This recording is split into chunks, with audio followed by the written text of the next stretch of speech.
C'est toujours avec un très grand plaisir que nous nous retrouvons sur les routes de Martinique pour un nouvel essai. Alors si vous voulez faire partie du monde d'après, il va falloir que vous réfléchissiez consommation en ajoutant à votre mobilité par la voiture soit de l'hybridation, soit du 100% électrique. Ce n'est plus qu'une tendance, mais maintenant réellement un mode de vie éco-participatif en Martinique. Ce matin, je vous présente donc le nouveau Ford Puma hybride rechargeable. Donc nous parlons bien d'hybridation et d'éco-participation. Départ de chez Centre Auto en Martinique. Sans plus attendre pour cet essai vidéo complet, n'oubliez pas de vous abonner sur GT Auto sur YouTube. A très vite.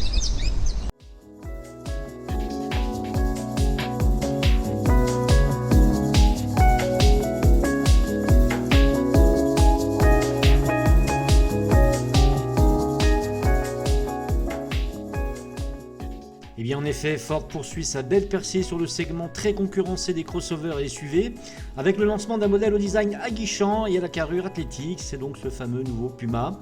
Grâce à l'optimisation de l'architecture B de la Fiesta et tout en conservant ses qualités dynamiques exceptionnelles, les ingénieurs et designers de Ford ont réussi à créer un nouveau modèle unique, tant par son style, ses proportions, que par son habitabilité.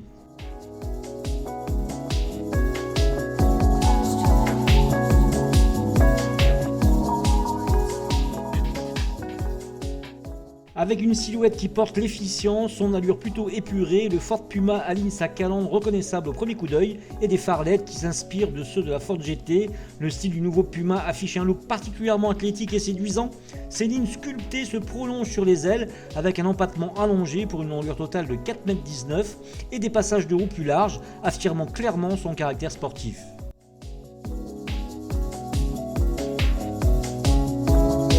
Finition titanium est également disponible avec une personnalité plus sage et des détails de chrome sur la face avant ou des inserts spécifiques à l'intérieur. Le Puma est disponible dans une palette de 10 couleurs extérieures qui part du Blazer Blue, du Frozen White pour aller jusqu'au Metropolis White.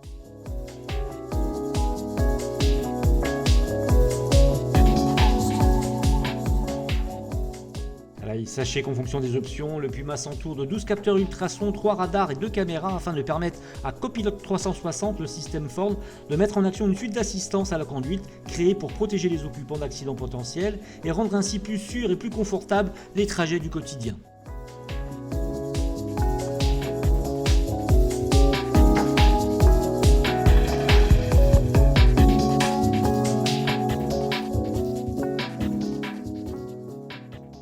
Le nouveau Puma affiche ses informations de route sur un cockpit 100% numérique. Cet affichage LCD haute définition de 12,3 pouces peut être personnalisé en fonction du mode de conduite et propose une expérience intuitive.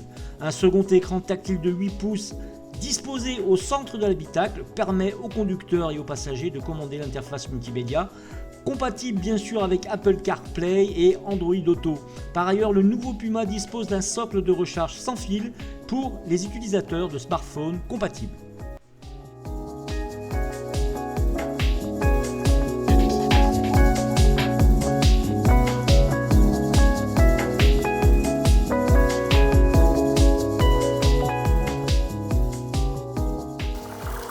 D'une contenance de 456 litres, 402 litres pour donc les versions hybrides, une très bonne valeur pour la catégorie. Ce coffre cache en outre sous son plancher un compartiment plastifié étanche de 80 litres. Ce compartiment baptisé Megabox est assez grand pour ranger une valise cabine à l'abri des regards, mais a surtout vocation à recevoir un équipement sport tout crotté après une séance en extérieur. En effet, il est doté d'un bouchon de vidange permettant de le rincer à grande eau.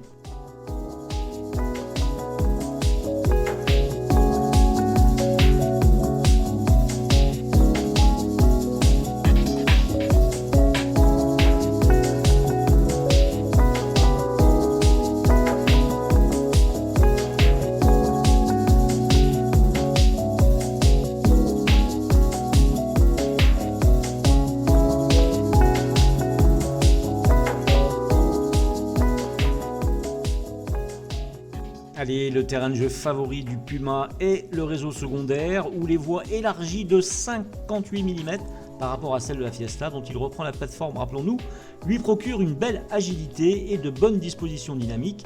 Là, la raideur des suspensions devient un atout ajouté aux roues 19 pouces de notre essai, car le Ford Puma est du coup mieux maintenu et plus efficace qu'un Renault Captur par exemple, une de ses cibles sur le marché automobile martiniquais. Il prend peu de roulis et en mode sport, la direction offre un bon toucher de route.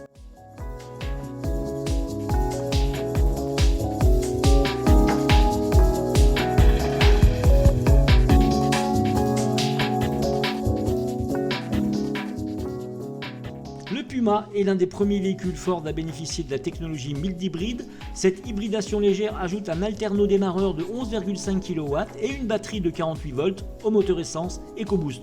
La batterie se recharge lors des phases de décélération et de freinage pour ensuite fournir une assistance électrique lors des accélérations et réduire ainsi la consommation de carburant. Le moteur EcoBoost hybride est disponible en deux niveaux de puissance, 125 et 155 chevaux, ce dernier étant l'objet de notre essai.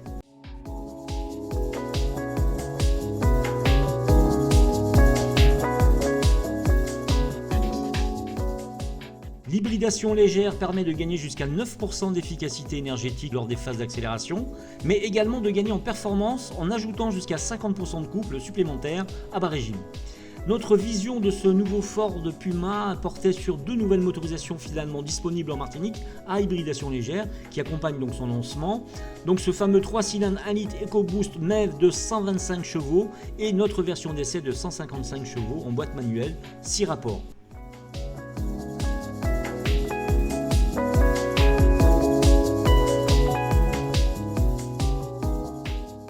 Pour choisir sa finition et sa motorisation, il faut vraiment se poser la question de son usage.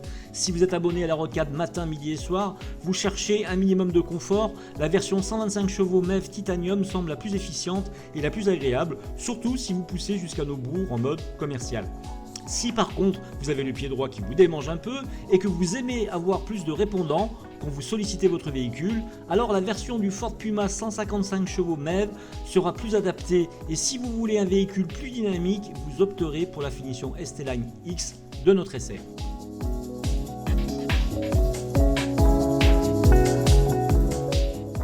La fiche technique, les tarifs, notre avis sur grandautomobile.fr et nous avons 1 million de vues sur YouTube depuis peu. Retour donc en concession, fier de toutes ces vues. À très vite pour un nouvel essai.